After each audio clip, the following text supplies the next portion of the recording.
Mtazamaji wa TBC1, karibu katika kipindi cha Ngazi na mimi ni Rose Masaka.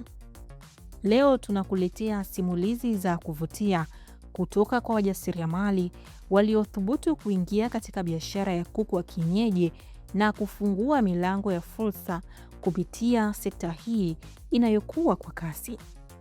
Katika kipindi hiki tutasikia safari zao, changamoto walizokabiliana nazo, mbinu walizotumia kufanikiwa, pamoja na siri za biashara ambazo zinaweza kukusaidia wewe unayetafuta chanzo cha kipato.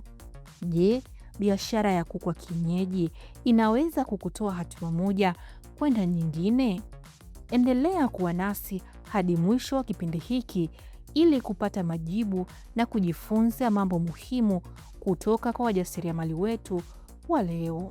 Mwaka 2018 nilikuja kumsalimia ndugu yangu. Kwa baada ya kufika hapa Dar es Salaam, nimetoka Singida. Baada ya kufika hapa Dar es Salaam sokoni, nikaona kuna fursa ya kuku wa kienyeji. Kwa sababu pia kuku wa kienyeji Singida wanapatikana kwa wengi sana, wapo wengi. Kwa baada ya mimi kuja huku nikaona kuna fursa, na fursa hiyo naweza nikaipata kutokana na mimi mazingira nilipotoka ya mkoani. Kwa nilipokuja huku nikasoma mazingira, nikayazoea. Mwisho wa siku nikatafuta eneo, nikachonga banda. Ndo kama hivyo nikawa naleta kuku kidogo kidogo. Ndo mpaka sasa hivi tumeendelea kufanya kazi. Kuku wa kienyeji, kwanza huyu ni kuku ambaye katika ukuaji wake amekuwa katika ukuaji ambao tumeuzoea kila siku, ambayo ni ukuaji halisia. Hauna makandokando au hauna kwamba kuna program kama kuku hao wa kisasa tunaoona wanatengenezwa. Huyu ni kuku aliyekulia stage zote za ukuaji wa kuku. Unajua tukisema stage za kuku, tunapata kuku alikuwa kuku mtetea, alikutana na jogoo wakafandiana, baadaye mtetea akataga yai likalaliwa, baadaye yai likatotolewa, kupatikana kifaranga. Baada ya kupatikana kifaranga, kile kifaranga kikakua kwa utaratibu mpaka kikafikia hatua ya kukomaa na kuwa kuku original sasa. Kila mafanikio yana hadithi yake. Ilikuwa ni ngumu, haikuwa rahisi. Kwa sababu biashara yote unapoianzisha mpaka uwe na wateja. Mimi ilinichukua zaidi ya miaka 2 mpaka 3 ili sasa kukuzoea mazingira na kupata wateja. Kwa sababu mimi nilipoanza ilikuwa ni mgeni, sina wateja. Kwa hiyo nilianza kupambana zaidi ya miaka 2 mpaka 3, ndo baadaye nikaanza kupata wateja, ndo mpaka sasa hivi unaona tuko hapa. Kupata wateja wa kwanza katika biashara si jambo rahisi, lakini changamoto kubwa zaidi ni kujenga imani yao ili waendelee kurudi, hata kuwashauri wengine kutumia bidhaa au huduma unazotoa. Katika biashara ya kuku wa kienyeji, ubora, uaminifu na huduma nzuri kwa wateja ni mambo muhimu sana. Hizi ni mbinu na mikakati waliotumia kujenga uhusiano mzuri na wateja. Njia nilizozitumia, cha kwanza ni kuleta mzigo mzuri. Alafu cha pili uaminifu. Ndo baadaye hapo ndo nikaanza kupata wateja. Mzigo mzuri, wateja wanapenda kuku mzuri, kuku awe mkubwa. Kusudi mteja anapotoa hela yake, basi hela yake endane na mzigo unayompatia. Sio mteja anakuambia labda nipe kuku 30,000, wewe unampelekea kuku mdogo ambaye endane hata na ile hela. Kwa hivyo unakuwa unapoteza wateja, utengenezi wateja. Lakini endapo kama mteja anakuambia nipe kuku 30,000 na wewe unampa kuku mkubwa 30,000, basi kesho lazima mteja akupigie simu au na marafiki zake wengine awaambie wataweza kuja. Njia tunazozitumia sisi hapa kwenye biashara ambazo zinatumika hasa kuwavutia wateja ni njia namba 1 ni pale utapomwona mteja amefika, utamkaribisha vizuri kwa ukarimu, utamuelekeza. Cha kwanza utahitaji kutambua mteja anahitaji kuku aina gani, kwa sababu hapa tunauza kuku aina 2. Kuna kuku wa kienyeji ambaye ni jogoo na kuku wa kienyeji ambaye ni tetea. Kwa hiyo mteja anapofika huwa anakuwa na mahitaji, au mwingine anahitaji haelekezo. Kimfano, kuku anayekuwa na mafuta sana na huwa amenona zaidi ni kuku wa tetea. Alafu kuku ambaye ni mkubwa na ana nyama nyingi ni jogoo. Sasa mteja mwingine anapenda kuku aliye na mafuta na aliyenona zaidi. Kwa hiyo anapofika, mimi njia ninayotumia kumpata mteja ni kumsikiliza kwanza na kumpokea, kumkaribisha kwa ukarimu mzuri, na pia nimuelekeze sasa ni kuku wa aina gani wanaopatikana. Hivyo mteja mwenyewe anafanyaje? Anapokuwa nimeshamuelekeza maelezo yangu, anavutiwa na huduma yangu, ananiambia basi nahitaji kuku wa kiasi wa aina fulani. Kila safari ya ujasiriamali huwa na mafunzo yake, na mara nyingi uzoefu wa waliotangulia unaweza kuwa mwongozo muhimu kwa wanaoanza au wanaotafuta kukuza biashara zao. Wafanyabiashara wenzangu, nachoweza kuwashauri wajitahidi kutafuta kuku wazuri, kwa sababu ujue kuku hapo aina nyingi. Kuna kuku wale wadogo wadogo, kuna kuku wale wa mayai, kuna machotara. Basi kama unashughulika na kuku wa kienyeji, hakikisha wateja wako wanaleta kuku wa kienyeji tu, na kuku pia wao wana ubora, kuku wao wakubwa. Usifanye biashara kiujanja ujanja, hii biashara itaweza kukulipa. Kuku wadogo wanauzwa. Kwa mfano mtu anaweza kanunua kuku wadogo anaenda kufuga. Sasa kuku mimi ninaposema kuku wakubwa namaanisha wale kuku labda wakula nyumbani. Unakuta labda mteja anakuambia nataka kuku mkubwa wa bei fulani, wewe unampelekea kuku mdogo ambaye aendani na ile bei. Ndio pale unapoharibu. Kujua kuku chotara na huyu wa kienyeji. Kuku wa kienyeji wanajulikana. Kuku chotara hata kwenye pikaji wake ule chotara wale, wanakoa nyama yake inakuwa laini, haina ladha, sio sawa na kuku wa kienyeji. Tofauti na kuku wa kienyeji, nyama yake inakuwa na ladha, iko vizuri, na kuku anakuwa ni mgumu, anaiva vizuri. Tofauti na chotara, ukienda kupika na rojeka anakuwa mlaini. Kwa mfano kama hawa hapa wote hawa ni wa kienyeji. Hapa labda ingekuwa kuna chotara au kuku wa mayai ningekuonyesha, lakini hapa wote hawa ni wa kienyeji. Kuku wa kienyeji jike au jike tunaita mpetea. Kuku wa kienyeji anapenda kuwa na mafuta ya njano, ila chotara ukishamchinja nyama yake inakuwa ni nyeupe, haina mafuta aina yoyote. Ila kuku wa kienyeji lazima awe na mafuta ya njano njano, hiyo ni lazima kuku wa kienyeji. Ila chotara ukishamchinja huwezi kumkuta akiwa na mafuta ya njano, utamkuta nyama yake ni nyeupe, nyama kama nyama, haina mafuta yoyote. Kuna fursa nyingi za biashara ambazo mtu anaweza kuchagua kuwekeza, lakini kila mjasiriamali huwa na sababu zake za kuamua kufuata njia fulani.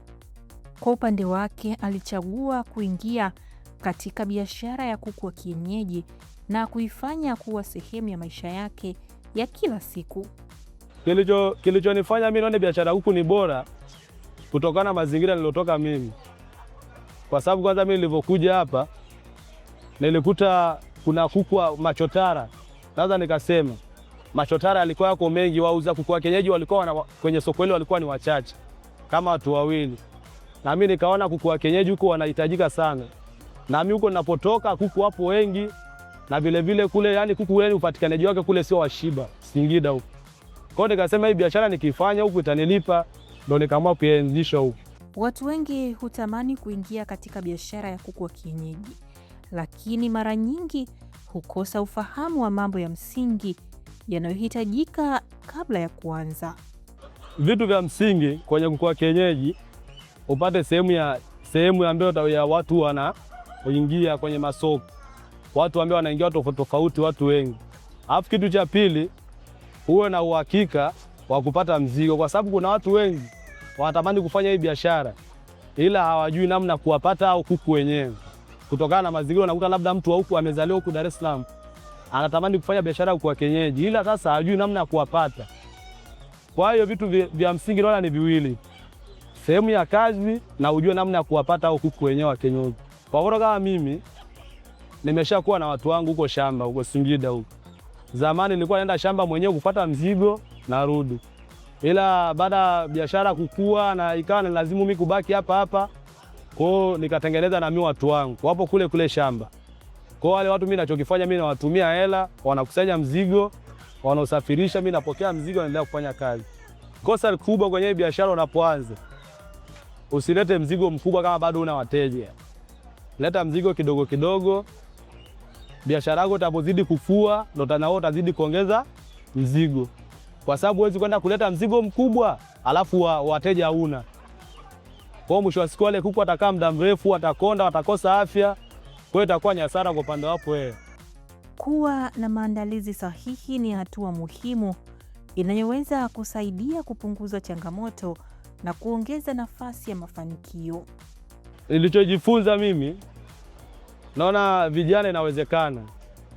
Sio lazima ufanye kazi ya uajiriwe kazi kubwa labda ulipo pesa nyingi. Mimi naona yani kijana ukiamua inawezekana. Kwa sababu mimi nilianza kidogo, nilikuwa naingiza kuku 100.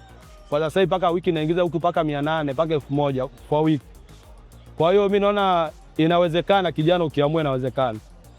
Safari ya kujiajiri huambatana na changamoto, mafanikio na mafunzo mengi ambayo humjenga mtu binafsi au biashara yake. Kupitia uzoefu wake katika biashara ya kuku wa kienyeji, amekutana na hali mbalimbali ambazo zimempa maarifa na mtazamo mpya kuhusu ujasiriamali. Changamoto ziliopo kwenye kuku wa kienyeji, unaposafirisha mzigo kutoka mkoani kuja Dar es Salaam, kwa sababu si mzigo tunatoa mbali, tunatoa Singida, tunatoa Tabora, tunatoa Tanga. Kwa hiyo usafirishaji wake, kuku wanaposafirishwa kwenye matenga, kutokana na ile mitikisiko ya magari, kuna kuku wengine waga wanakufa njiani. Kwa wale kuku wakishakufa, hiyo ndio inakuwa changamoto yenyewe, na maana inakuwa tayari pesa ishapotea. Kwa hiyo naona ndo changamoto kubwa ndo hiyo. Changamoto ambazo zipo katika biashara ya kuku, cha kwanza ni namna ya kupata mzigo. Namna ya kupata mzigo ndio changamoto namba 1 na ndio tusumbua, kwa sababu unakuta kama mfano kijana ameanza na mtaji mdogo sana. Sasa na ili aweze kufikisha, ameanza ile biashara yake taratibu, ametengeneza wateja. Sasa anahitaji kuongeza mzigo wake, lakini anakuwa na mtaji mdogo. Sasa changamoto inayokuja ni kupata ule mzigo ambao utaweza kuamudu wale wateja wake aliotengeneza kwa muda huo. Sasa wateja wanakuwa ni namba imeongezeka, lakini sasa wewe mzigo wako unakuwa ni mdogo. Na kama tulivyozungumzia hapo mara ya kwanza, swala wa uaminifu. Sasa mkulima kukuamini atoe mzigo wake wa hela kubwa akupe, naye inakuwa changamoto. Anataka hela keshi, ni kwamba uweke keshi naye akufikishie mzigo keshi. Sasa wewe unajikuta na hela yako ni ndogo. Hiyo ndio changamoto kubwa sana, namna ya kupata mzigo. Baada ya kuku wa kienyeji kufika sokoni, hatua ya uhifadhi na utunzaji huwa na umuhimu mkubwa ili kuhakikisha wanabaki katika hali nzuri na kuvutia wateja. Usafi, njia sahihi za uhifadhi pamoja na upimaji wa ubora ni mambo yanayoathiri thamani ya kuku au sokoni. Kuku wa kienyeji hawana mambo mengi, kwa sababu kwa kienyeji kama hivyo, sisi hapa tuna mtama wetu, kishaoleta kama hivi tunawapa mtama, wanakula, tunafanya biashara, baada ya siku 2-3 wanaisha, tunaleta wengine tena. Katika safari ya ujasiriamali, mafanikio ya kweli si kujipandisha mwenyewe tu, bali pia kuwainua wengine na kuwasaidia kuona fursa zilizopo. Kupitia biashara ya kuku wa kienyeji, amepitia hatua mbalimbali za ukuaji ambazo si rahisi kwa kila mtu kuzifikia. Sasa anatueleza namna alivyoweza kupanda ngazi katika biashara yake, pamoja na jinsi anavyowasaidia wengine kujifunza, kuanza na hata kufanikiwa kupitia uzoefu wake. Kiukweli biashara hii imenibadilisha maisha yangu pakubwa sana. Imebadilisha maisha pakubwa sana. Kwa sababu kuna vijana wengine walikuwa na kazi, wadogo zetu tumeweza kuwatoa mkoani, tumewaleta huku, tumeongeza matawi sehemu mbalimbali. Kwa hiyo imeweza kusaidia na tumeweza kuwasaidia wadogo zetu wengine ambao walikuwa na kazi. Mimi ninachojivunia biashara ya kuku imebadilisha maisha yangu kwa ujumla. Hata kama sio level ile ninayotaka, kwa kiasi imebadilisha maisha yangu. Pia imefanya ni interacted na watu tofauti. Nimekutana na watu tofauti, nimepata mawazo tofauti. Kwa hiyo ninajivunia kwa hilo. Ujasiriamali ni zaidi ya biashara. Ni uwezo wa mtu kutambua fursa, kuchukua hatua na kutumia rasilimali alizonazo ili kuunda kipato na suluhisho la changamoto zilizopo katika jamii. Ni safari inayohitaji ubunifu, uvumilivu na ujasiri wa kuanza hata pale ambapo mazingira hayaonekani kuwa rahisi. Ujasiriamali ni kitu ambacho ni vijana kujiajiri. Vijana kujiajiri kwenye biashara ndogo ndogo, lakini biashara hizo ndogo ndogo haimaanishi itakuwa ni biashara ndogo ndogo tu kila siku. Kwa sababu biashara inaongezeka. Kwa kutoka kama mimi nilikuwa nataka kuku 50. Wakawa wanaongezeka, nikawa naleta 100, nikawa naleta 200. Mpaka sasa hivi kwa wiki naweza nikaleta kuku 600 mpaka 700. Ina maana biashara inazidi kuongezeka na wateja wanazidi kuongezeka. Kufanya kazi na vijana ni moja ya nguzo muhimu katika kujenga jamii yenye maendeleo endelevu, kwani vijana ndio nguvu kazi kubwa na chanzo cha ubunifu katika kila sekta. Kupitia uzoefu wake katika biashara ya kuku wa kienyeji, amejifunza umuhimu wa kuwashirikisha vijana, kuwapa nafasi ya kujifunza, kufanya kazi kwa vitendo na kukuza ujuzi wao. Kufanya kazi na vijana wadogo wadogo kuna kaugumu kidogo, kwa sababu vijana wengi akili zetu bado hazijatulia kimaisha. Ila vijana wengi bado wanakuwa na mambo mengi, hawaheshimu pesa, hata kama ikiwa ni ndogo wanachezea. Kwa hiyo ndo vijana wengi tunapofeli hapo. Vijana nao wanasemaje? Ninachopenda kuwasihi watu hasa, unajua katika maisha sisi tuna tabaka tofauti. Kuna wale ambao wameshatangulia, wamefanikiwa. Kwa hiyo kuna wao sisi ambao bado tunajitafuta. Kwa hiyo sisi ambao tunajitafuta, tunawaomba wale waliotangulia wasiwe na moyo mgumu kutusaidia sisi ambao tuko chini, kwa sababu ukisema kwamba vijana wamekuwa na tabia mbaya au vijana wamekuwa hawaaminiki kwa sababu ya janja, ina maana utakuwa umeua ndoto za watu wengi. Kwa hiyo mimi ninaomba kwa wachache, yani sio mmoja akiharibu basi wote wameharibu. Kweli sikatai, kuna vijana wa design hiyo ambao wanafanya biashara, wanaaminiwa na mtu, wanafanya biashara, baadaye wana escape, wanamwacha yule tena mtu aliyemwamini. Kwa hiyo wanamvunja tumaini kabisa, na wanamvunja ule moyo wa kumwamini tena mtu yoyote yule. Lakini isiwe sasa ndio chanzo kwamba wakitokea watu wa design hiyo kwamba ndio vijana wote wamekosa fursa, kwa sababu utakuwa umeua ndoto za watu wengi sana.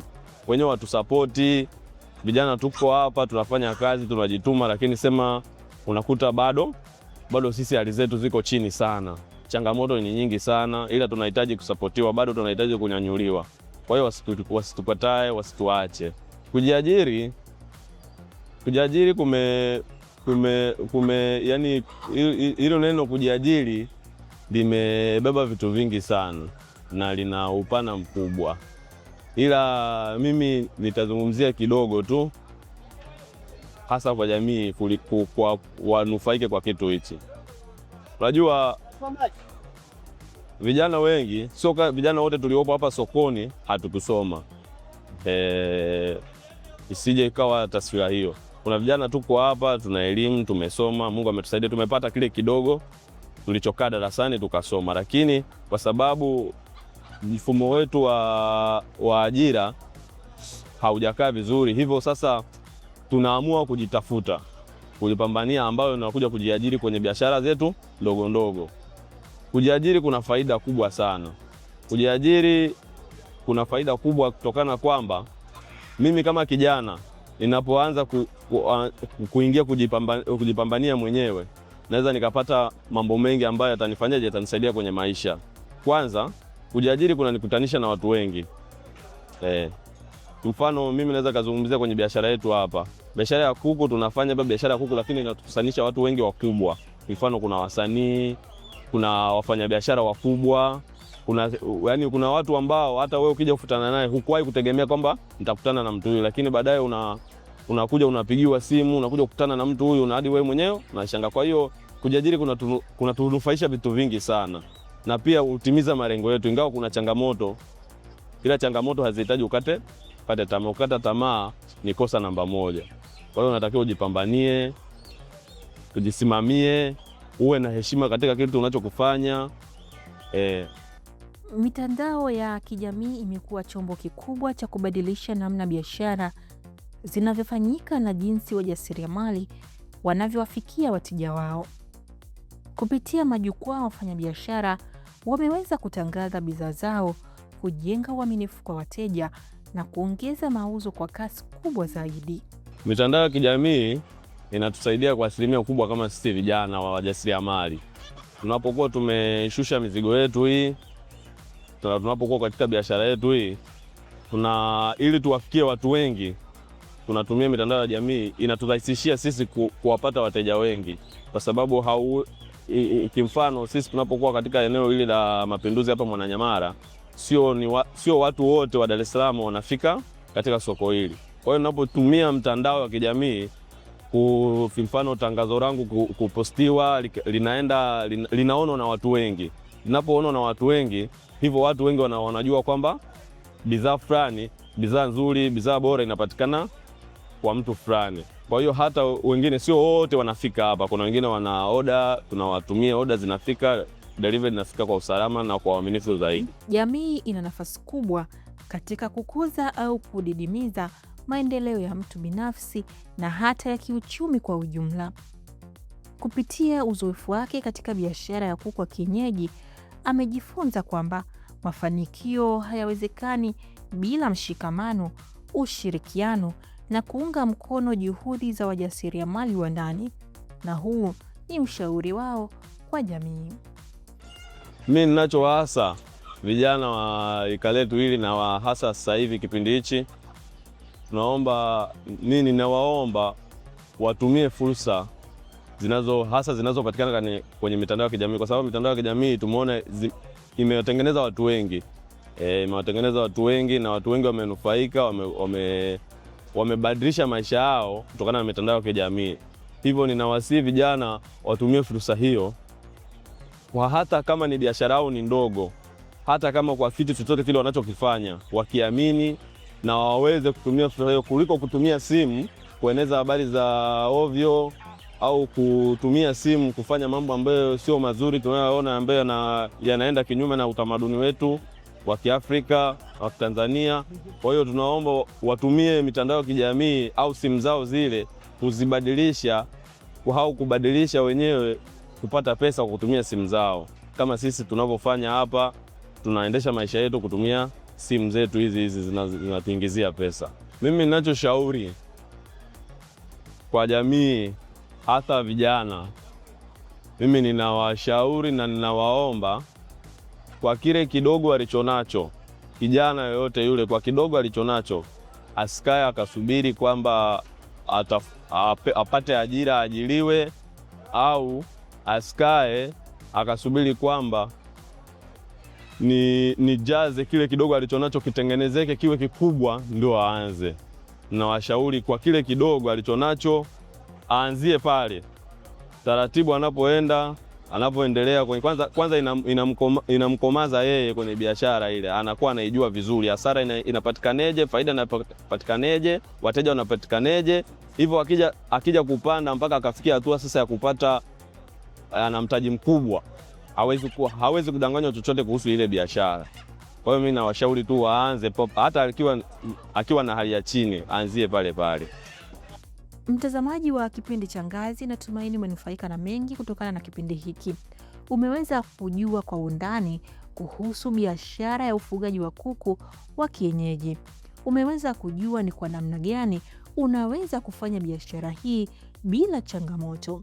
Mimi ni Rose Masaka na hii ni Ngazi, tusafiri pamoja.